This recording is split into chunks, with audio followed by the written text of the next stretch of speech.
परीक्षेची 2 अंकी संख्या असताना एक स्थानी जेव्हा 1 असतो तेव्हा सोप्या पद्धतीने घनमूळ 11, 21, 31, 41, 51, 61, 71, 81, 91 यांचे घन काढू शकतो.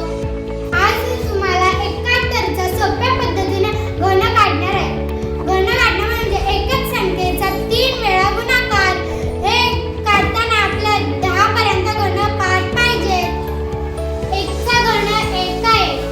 आता 7 चा घन 343 आहे.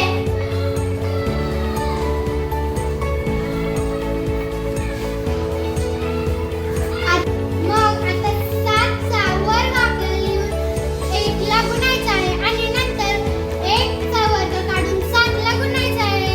7 चा वर्ग 49. 49 गुणिले 1 49.